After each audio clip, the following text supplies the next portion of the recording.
Primer de tot, gràcies per organitzar un cicle així des d'una entitat municipal descentralitzada, que és important, que des de la màxima proximitat s'estiguin fent debats fins i tot del que passa en la política europea, que ens sembla molt llunyana i ens afecta en el dia a dia de les persones, de la ciutadania, també de Bellaterra. Doncs bé, més enllà d'aquest agraïment, us volia començar amb una pregunta que més aviat és una provocació. Sabeu que us han robat 3.000 euros a cadascú de vosaltres? Ara us ho aclarim amb un vídeo.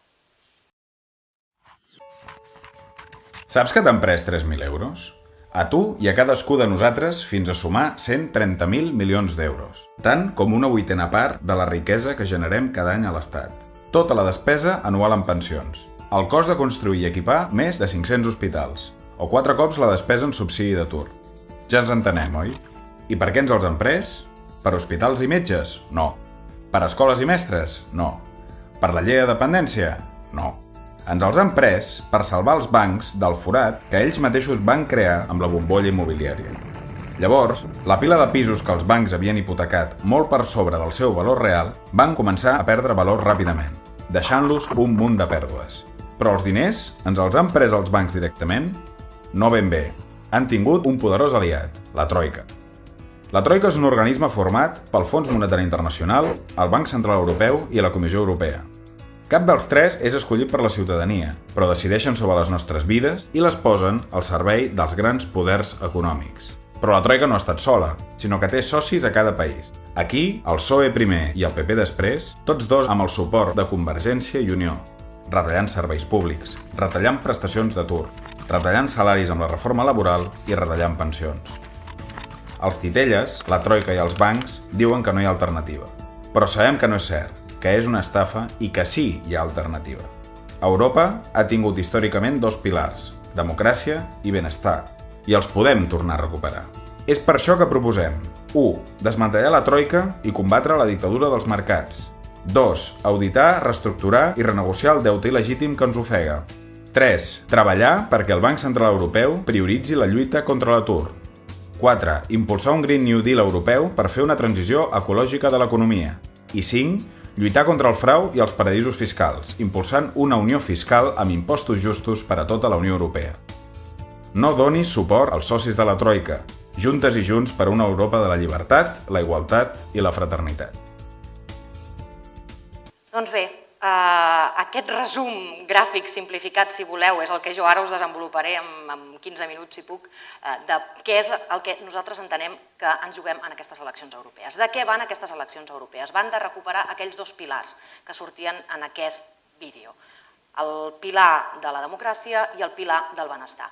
No és res nou, és el que per nosaltres, però per nosaltres i entenc que per la majoria d'europeus, va ser els orígens de la Unió Europea. Orígens de la Unió Europea que ens en podem anar des de força enrere, però que crec que bàsicament ens hem de situar en tres eixos.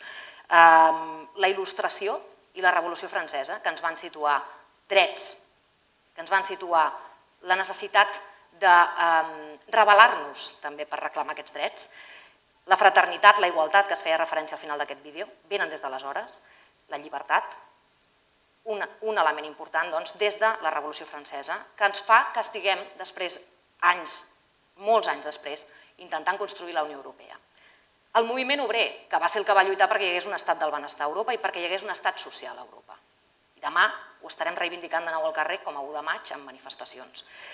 I per suposat la lluita antifeixista que hi va haver després de la Segona Guerra Mundial, que venia, recordem-ho, d'una gran crisi, d'una gran depressió a Europa, a partir d'unes polítiques que havien dut a la pobresa i a la depressió a la gran majoria de la societat europea i que van portar a una reacció d'entrada dels feixismes a Europa i a l'esclat de la guerra i que a partir d'aleshores va ser quan Europa va reaccionar per no repetir aquelles circumstàncies, per sortir-se'n del desastre en què havia quedat Europa, construint la Unió Europea. Aquests van ser els nostres orígens. Per tant, aquella aspiració per nosaltres ara torna a ser plenament vigent. Ho era, però és que ara encara cada vegada més. Malauradament ens trobem molt lluny d'aquella Europa que somiaven en aquell moment, especialment els darrers anys, per les polítiques que s'han estat duent a terme des d'Europa, que han estat bàsicament al servei del poder econòmic i dels poders financers, i no hem estat construint aquella Europa de la llibertat, de la fraternitat, l'Europa social, l'Europa de la democràcia. Europa no té per què ser el que tenim ara. Europa és totalment necessària. La Unió Europea per nosaltres és imprescindible per Catalunya, per Espanya i pel món. Un actor que també ha de ser important en el món, un actor internacional que ha de marcar tendències, que ha de marcar polítiques en temes climàtics, per exemple. Si no és Europa, no serà cap altre, que ens farà seguir avançant en la lluita contra el canvi climàtic, però també en els reptes de la democràcia, contra les desigualtats, per la igualtat de les persones, en això dins d'Europa i també cap al món. Però per fer aquesta Europa diferent hem de rescatar-la, hem de tornar a fer aquella Unió Europea que hem perdut pel camí i que s'ha destrossat, de fet, aquell somni europeu que està en risc de posar-se en perill absolut. Nosaltres creiem que la forma més responsable actualment de lluitar per Europa i per la Unió Europea és precisament sent crítics amb l'Europa que tenim actualment. I nosaltres som clarament europeistes i volem una Europa forta i volem una Unió Europea política que lluiti per la seva ciutadania, però això vol dir que hem de posar en crisi el model actual, que no està sent aquest. Cal identificar quina és la malaltia que té aquesta Europa, perquè està malalta. Cal identificar quin és el diagnòstic d'aquesta malaltia, què és el que no funciona, per què no funciona, i cal proposar altres solucions, evidentment, perquè per nosaltres sí que existeixen alternatives. Quin és el diagnòstic? Doncs de fracàs econòmic. De fracàs econòmic perquè avui en dia tenim 26 milions d'aturats a Europa i 40 milions de persones que viuen en situació de pobresa o d'exclusió social. 40 milions de persones. Això és fracàs econòmic. Fracàs també per intentar sortir d'aquesta situació de crisi. Qui ens està donant les receptes de la sortida d'aquesta crisi és aquella troika que sortia en el vídeo. Una troika que ara continua recomanant-nos que les solucions per seguir sortint d'aquesta crisi continua sent que en aquesta malaltia l'hem de continuar patint amb més dolor. Amb més dolor. Menys sous, menys pensions, menys serveis públics, menys prestacions, un dolor que és totalment injust socialment perquè ens el fa pagar aquells que no l'havíem causat. El problema no era la despesa pública, el problema no era el mercat de treball, el problema no eren les pensions, el problema era el mercat financer. El problema que ens ha portat aquí ha estat l'especulació, ha estat el gran deute privat que s'ha acabat convertint en públic, assumint-lo des dels estats. Per tant, injust perquè fa pagar el problema a qui no l'estava causant, a qui no l'havia causat. I un dolor totalment insolidari i inútil, perquè, com us deia, les mesures el que estan afectant és a la població, estan generant molta més desigualtat de la que ja tenien, ens estan portant aquestes xifres de 26 milions d'aturats, de 40 milions de persones en pobresa o en exclusió, i a més, inútil perquè no n'estem sortint. No n'estem sortint d'aquesta crisi. Si ara mateix avaluem amb sinceritat què ens està passant, el greu problema que tenim ara mateix ja no és la malaltia, la crisi, sinó la medicina, les polítiques d'austeritat salvatge que ens han posat per sortir d'aquesta crisi. El que ens està generant més desigualtat, més atur, més pobresa, és la medicina que ens han posat per intentar sortir d'aquesta crisi.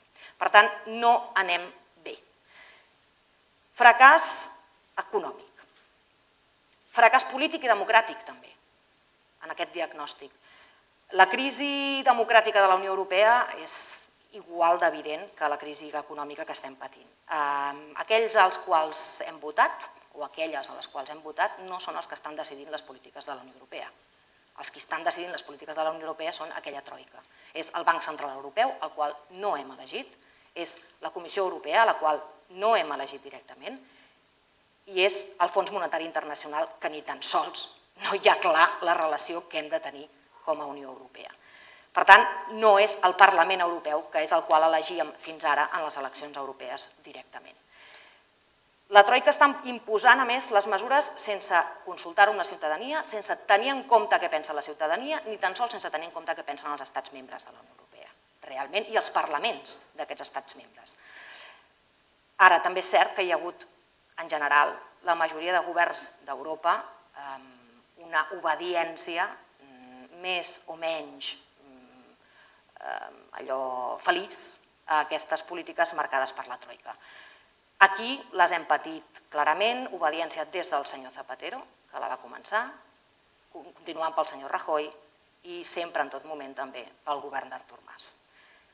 Sortia també en el vídeo, se'ns va reformar l'Estatut, l'article 135, aquella Constitució intocable per certes coses, es va reformar amb una rapidesa i facilitat brutal per dur a terme allò que ens demanava la Troika, que era que la prioritat sigui l'estabilitat financera i el rescat dels bancs, bàsicament.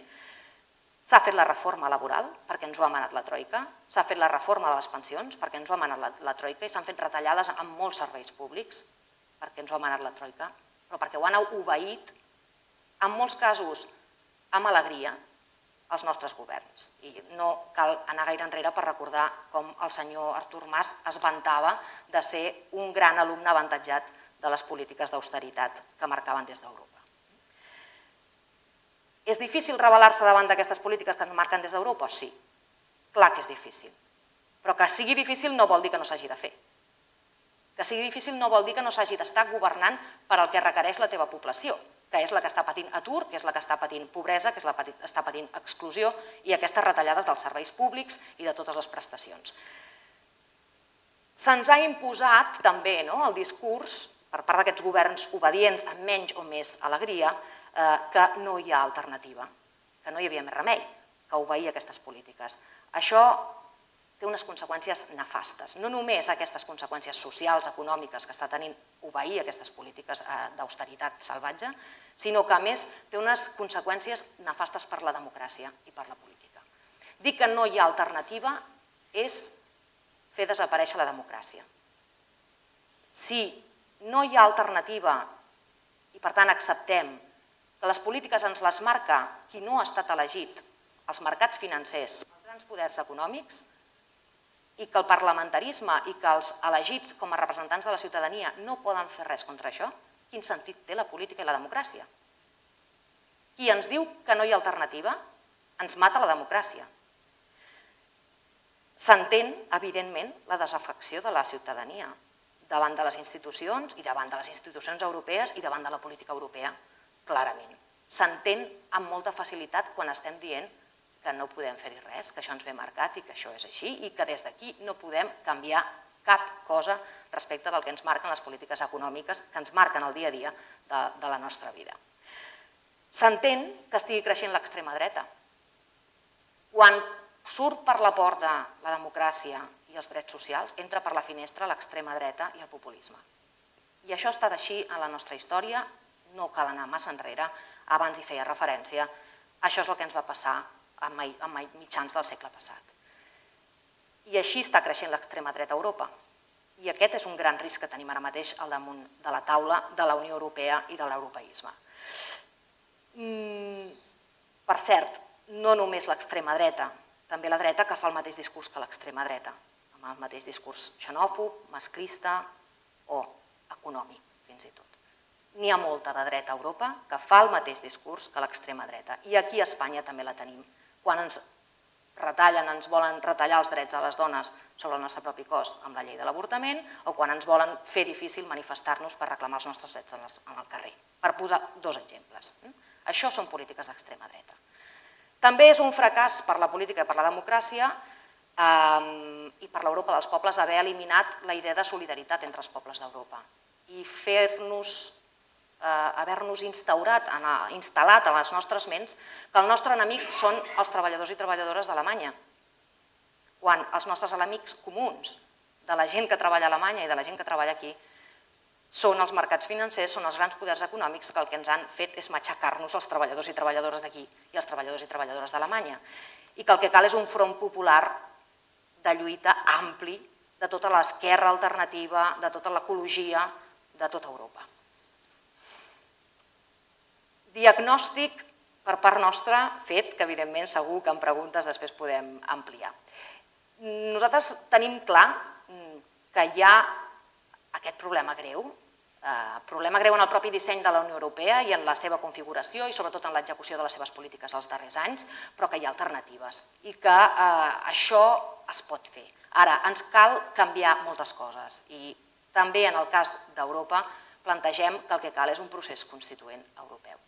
El que ens cal és canviar els propis tractats de base de la Unió Europea, no fer una Constitució, però sí els tractats de la Unió Europea, per fer veritables instruments de polítiques al servei de la ciutadania i no del mercat per part de la Unió Europea, per fer una Europa social i democràtica com la que volíem. Què és el que proposem? Doncs un programa per rescatar Europa. Un programa que posi l'economia al servei dels drets de les persones. Per tant, la prioritat número 1 ha de ser, en aquests moments, l'ocupació. La prioritat ha de ser reduir l'atur i no pas el dèficit. Posar especial èmfasi, evidentment, en l'ocupació juvenil, que és un greu problema per a Europa, però especialment per a Espanya i per a Catalunya. La prioritat també ha de servir, o ha de ser, en base a garantir els drets bàsics de ciutadania, drets bàsics, dignitat de les persones, combat de les desigualtats. I això vol dir drets i no caritat. I això vol dir salaris dignes. També demà ho estarem reclamant al carrer.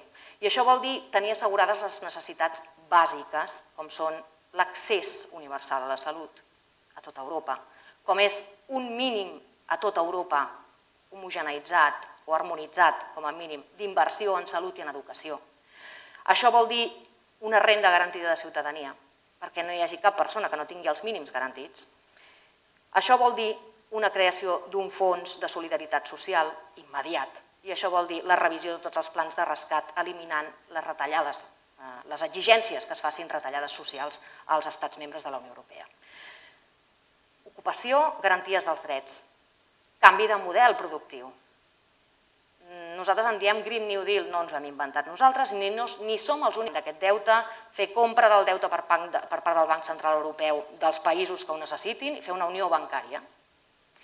Cal convocar, proposem nosaltres, una conferència especial sobre el deute europeu, com ja es va fer a Londres el 1953 per fer front a les conseqüències de la Segona Guerra Mundial, que contempli aquestes condonacions, les possibilitats de moratòria i de clàusules de creixement. Això pel que fa a l'aspecte econòmic, però us deia en el meu diagnòstic de què és el que ens passa. També tenim un greu problema de democràcia i polític. Doncs bé, en aquest sentit hem d'acabar amb la troica. No pot ser que ens estigui decidint les polítiques econòmiques algú que no és elegit democràticament i que no rendeix comptes democràticament. Ha de ser el Parlament Europeu qui faci qui prengui les principals decisions polítiques a Europa.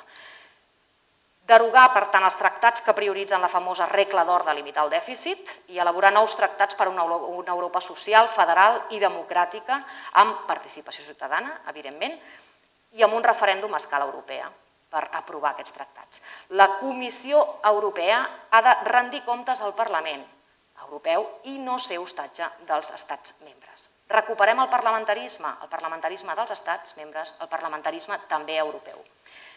Ens cal un ple reconeixement del dret a decidir. A Catalunya estem en un moment clau amb aquest aspecte.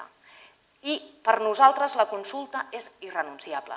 Per tant, la Unió Europea, si s'assenta realment sobre principis democràtics, no pot ignorar que a Catalunya la gent vol votar. I ens cal aquest reconeixement per part d'Europa de la possibilitat que Catalunya decideixi el seu futur polític i el seu encaix amb Espanya, amb Europa i amb el món. Ens cal una Unió Europea compromesa amb la democràcia, també al món, amb la justícia, amb els drets humans, al món. I per tant, amb les persones migrades que arriben a Europa, hem de ser una llar i no una fortalesa. I hem de fer polítiques cap al món per democratitzar, per lluitar pels drets socials, per la justícia, per la igualtat, també cap a fora. I ens cal una Unió Europea compromesa amb els drets de les dones. Som la meitat de la població. Cada dia es moren 7 dones a Europa per violència de gènere, per violència masclista. No pot permetre's una barbaritat com aquesta en una Unió Europea que es basi en la democràcia, que es basi en els drets bàsics. Per tant, ens cal una lluita, un combat d'aquesta violència, també des de la Unió Europea, fent que aquest combat es faci des de tots els estats membres de forma unànime i de forma contundent. Evidentment, garantint també els drets de salut sexual i reproductiva, com és el dret de l'avortament. Com es pot fer possible això? Vaig acabant. Doncs avui, ara mateix, a Europa nosaltres veiem que hi ha 3 opcions. En aquestes properes eleccions europees hi ha 3 opcions damunt la taula del que han estat les posicions respecte d'aquestes polítiques aquests darrers anys. Hi ha les posicions de col·laborar amb aquesta austeritat salvatge, que és el que ha estat fent el Partit Popular, que és el que ha estat fent la dreta europea, en la qual també s'inclou Convergència i Unió. Les famílies europees, Convergència i Unió, està amb els liberals i Unió amb el grup popular, també amb el Partit Popular. Hi ha un altre posicionament que continua sent el mateix també en el planteig de com van cap a aquestes eleccions europees, que és el de rendir-se davant d'aquesta austeritat salvatge. I això és el que està fent la socialdemocràcia europea. I això és el que planteja el Partit Socialista també aquí. És el que ha fet els socialistes d'Alemanya pactant amb la Merkel. És el que està fent el senyor Manuel Valls fent polítiques d'austeritat com a primer ministre a França.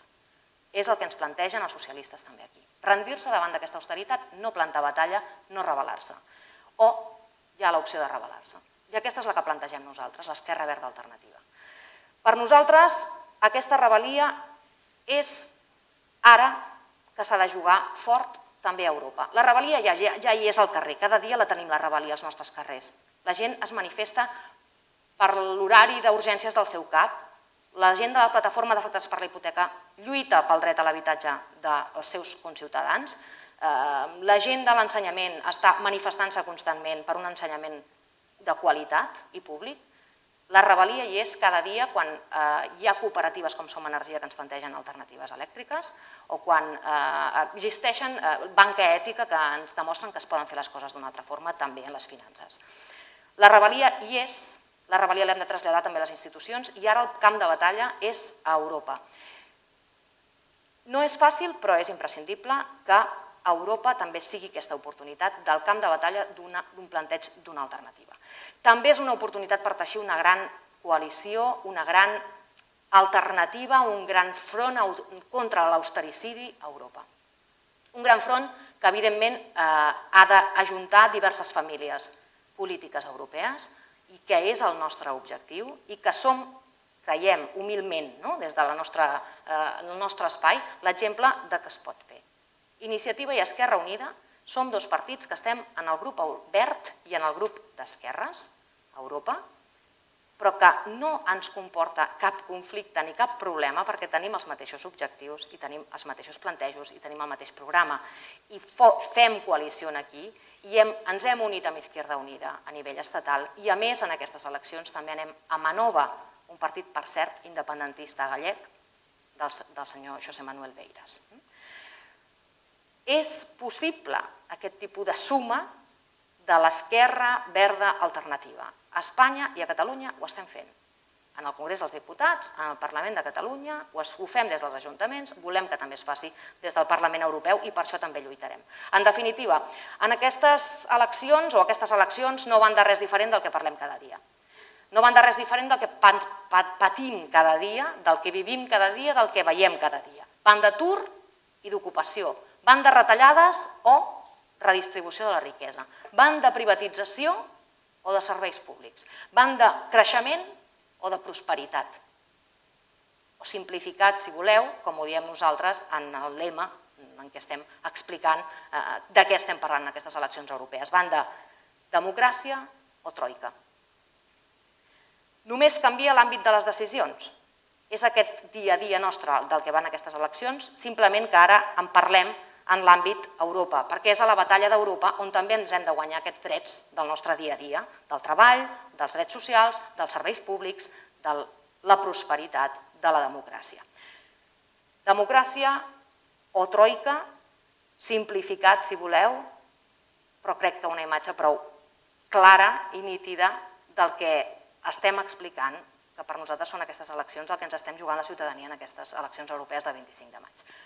Encara més simplificat, tot el que us acabo d'explicar en un altre vídeo encara més curt que l'inicial.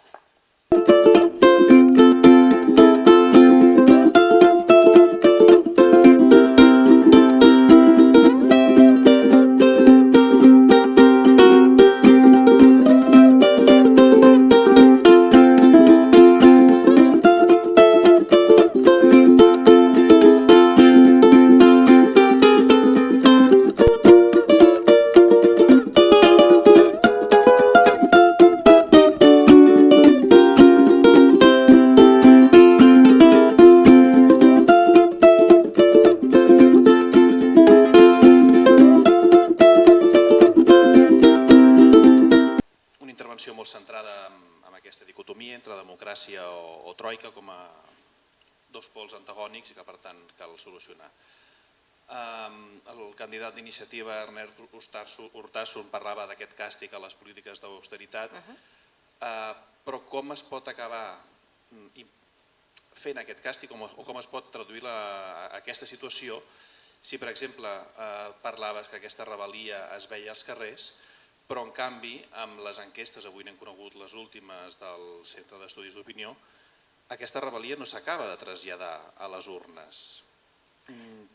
Quina és la peça que falla perquè no hi hagi aquest coratge de transmissió cap a les institucions, que és on caldria fer aquesta segona o aquesta rebel·lia, segons vosaltres? La primera peça que falla és la desafecció cap a la política en general, cap a les institucions en general, però en el cas d'unes eleccions europees és encara més brutal. Ho explicava abans, desafecció perquè, vaja, si li estem dient a la ciutadania que les institucions no et donaran la solució, si li estem dient a la ciutadania que les institucions a les quals votes, que és un Parlament Europeu, en aquest cas, en aquestes també elegirem, és cert, candidats també s'estan posant damunt de la taula ja en les eleccions els candidats a la presidència de la Comissió Europea, per diferència de les anteriors, però si li diem que no hi ha alternativa, això genera desafecció i, per tant, la primera dada, la dada principal del que ens surt de les enquestes, també de la d'avui del CEO, és que qui guanya és l'abstenció, no cap partit.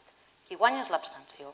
Per tant, aquí és on ens falla, si de cas, la rebel·lia, en què, vaja, això som molt autocrítics als partits que habitualment ho som, d'autocrítics, que el que ens falla és, primer de tot, més conscienciació que les institucions són eina per transformar la societat, una més, però també són eina per transformar la societat i que cal fer aquesta transformació també des de les institucions. Enquesta, per cert, que ens dona una crescuda important a Iniciativa i Esquerra Unida a Catalunya i una crescuda molt important també a nivell d'estat com a Izquierda Unida. Per tant, en els diversos plantejos que hi ha hagut d'enquestes els darrers dies, la crescuda estatal d'aquest front d'Esquerra Verda a l'Estat és important. I en els diversos escenaris electorals que es plantejaven avui, que no només eren les europees, ens donen crescuda a Iniciativa i Esquerra Unida. Per tant, una mica sí que deu estar arribant aquest missatge que cal rebel·lia i que n'hi ha que plantegem aquestes alternatives. Un dels problemes que potser que aquesta rebel·lia està massa fragmentada i no s'ha sigut capaç potser d'aglutinar tots amunt o cada elecció és diferent i per tant tot té el seu moment per poder-se produir. Potser l'escenari europeu no és el més propici per... L'escenari europeu era un dels quals havíem de començar a establir fronts més amplis d'esquerra, més plurals, i s'ha intentat i s'ha aconseguit parcialment, és cert. S'ha aconseguit sumant a Nova i s'ha aconseguit fer més ampli també Iniciativa i Esquerra Unida i també Izquierda Unida amb la inclusió d'independents que són significatius d'organitzacions socials que no són partits. Però és cert que encara hi ha una fragmentació important del vot rebel o de les formacions que plantegem alternatives i nosaltres obertament ho estem dient. Hem fet una opció estratègica com a coalició i estem fent un procés a partir del Ara és demà, que es va fer no fa massa a Barcelona, ja fa 2 mesos o així, d'obrir espais per anar fent aquestes confluències d'organitzacions socials, d'organitzacions polítiques, de persones individuals, d'esquerres, que anem sumant en els propers cicles electorals fins a on puguem arribar amb aquesta suma de tots els que haurien d'estar en aquest planteig de l'alternativa. Tot no s'aconsegueix per les primeres en què ens venien, que eren les europees, mica en mica jo crec que anirà donant fruits. El gran missatge que està llançant Iniciativa en aquesta campanya o aquest inici de precampanya és aquest gran plebiscit sobre la troica. Les mateixes enquestes o les projeccions que s'estan fent des d'Europa tornen a plantejar que els partits de dreta baixen, l'esquerra també baixa però potser menys, però planteja un escenari molt semblant o una distribució d'escons molt semblants. Amb un escenari com aquest, poder tenir com a objectiu canviar aquesta troica es fa molt més difícil. L'esquerra, què et refereixes a l'esquerra? Si entenem per esquerra la socialdemocràcia que es rendeix a les polítiques d'austeritat salvatge, doncs jo començo a dubtar de si realment és l'esquerra que representa el que havien estat els valors de l'esquerra. Si parlem de les esquerres alternatives, no és cert que baixin, al revés, estan pujant, i si ens parlem dels països en què clarament hem fet aquest pas d'entendre que l'única sortida per la població és que lluitem conjuntament per aquesta població, per tant, parlem dels països del sud, parlem de Grècia, parlem d'Itàlia, parlem d'Espanya, parlem de Portugal, parlem de França. Aquests països, els partits de l'alternativa, són partits referents, són partits en creixement, són partits amb què tenim aliances. Nosaltres en què estem compartint bona part del nostre programa i en què estem compartint bona part del que creiem que ha de ser les polítiques que es duguin a terme a Europa. És viable que hi hagi no un únic grup, amb una àmplia majoria, però que hi hagi el grup d'esquerres, el grup verd, i bona part o alguna part de la socialdemocràcia que pugui aliar-se per girar algunes d'aquestes coses que s'estan duent a terme, que nosaltres creiem que són prioritàries de capgirar per tornar cap a una Europa més social. I no només els partits. I el que estem plantejant nosaltres de programa econòmic és molt coincident amb el que plantegen els sindicats a nivell europeu, per exemple. En aquestes eleccions, una de les novetats que hi havia era poder triar el president de la Comissió per primera vegada.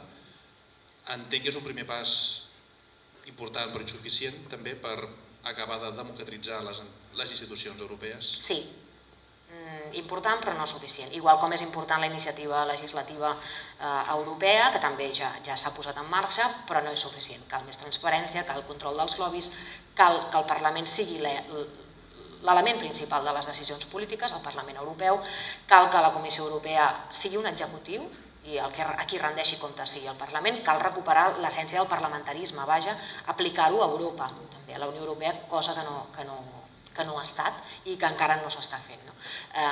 Cal que els estats membres no siguin els que manin en les polítiques principals de la Unió Europea. Estem parlant d'una Unió Europea que ara mateix ja marca 40% de les directives que ens afecten a la nostra vida quotidiana, un 60% si parlem d'àmbit mediambiental, per exemple. Això clarament són polítiques que cal decidir democràticament i, per tant, que cal fer des de la institució democràtica elegida directament, que és el Parlament, i que cal fer amb eines de democràcia constant no només cada 4 anys, que també són les consultes a la ciutadania i que hi pugui haver referèndums vinculants durant aquests 5 anys que són els mandats del Parlament Europeu perquè aquells temes principals es puguin estar consultant a la ciutadania. Una altra de les apostes d'iniciativa en aquestes eleccions és aquest canvi de model productiu. I ara que parlàvem de la incidència que acaben tenint algunes de les directrius que s'acaben transposant en normatives de cada país, fa pocs mesos el govern espanyol s'estava plantejant d'introduir una taxa de peatge per la producció elèctrica en els habitatges per l'autoconsum. Aquestes serien una de les mesures que, per exemple, des d'Europa es pot acabar revertint, per molt que des d'un govern central s'hi estigui en contra?